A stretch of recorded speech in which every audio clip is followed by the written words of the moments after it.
Washington, Reuters, the top cop for U.S. consumer finance has decided not to sue a payday loan collector and is weighing whether to drop cases against 3 payday lenders, said 5 people with direct knowledge of the matter.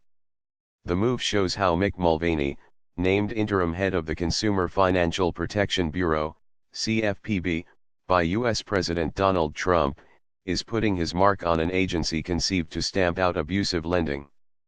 The payday loan cases are among about a dozen that Richard Cordray, the former agency chief, approved for litigation before he resigned in November.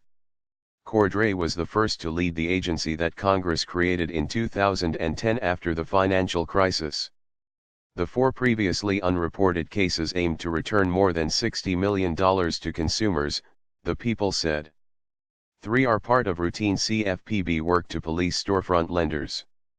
The 4th case concerns who has a right to collect payday loans offered from tribal land. Cordray was ready to sue Kansas-based National Credit Adjusters, NCA, which primarily collects debt for online lenders operating on tribal land. Such lenders charge triple-digit interest rates prohibited in many states. The companies have argued such loans are permitted when they are originated on tribal land. The CFPB under Cordray concluded that NCA had no right to collect on such online loans, no matter where they were made. Mulvaney has dropped the matter and the case is dead, Sarah Aukterlani, a lawyer for NCA, told Reuters this week. She noted the agency appeared to be backing off issues involving tribal sovereignty. Cordray, had a theory that was really out there and I think everything related to it is being pulled back, Aukterlani said. Consumers have complained that NCA threatened to have them jailed and sue family members, a trademark's public database shows.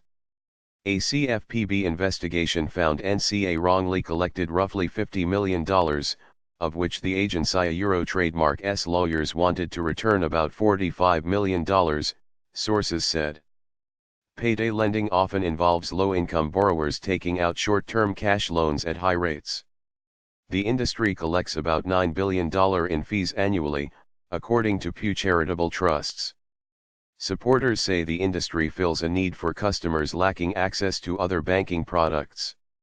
Mulvaney has said that, in general, the CFPB will go after egregious cases of consumer abuses. Good cases are being brought. The bad cases are not, he told an event in Washington this month.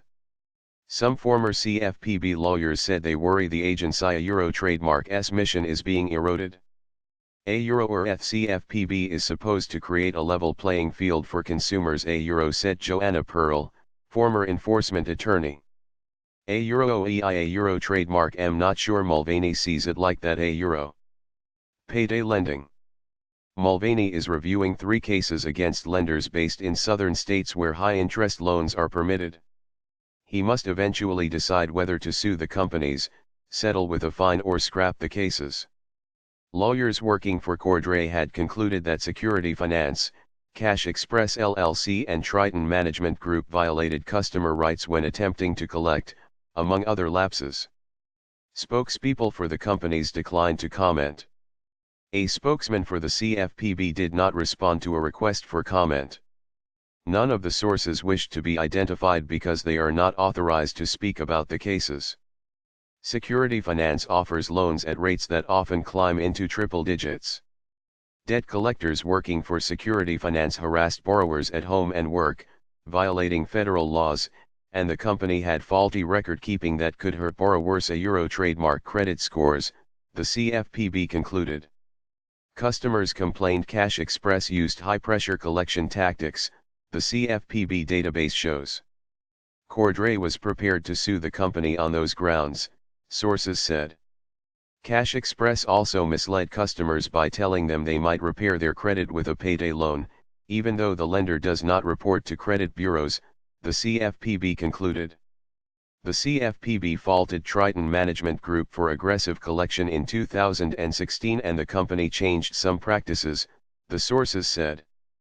The CFPB still was ready to seek more than $1 million in fines and restitution.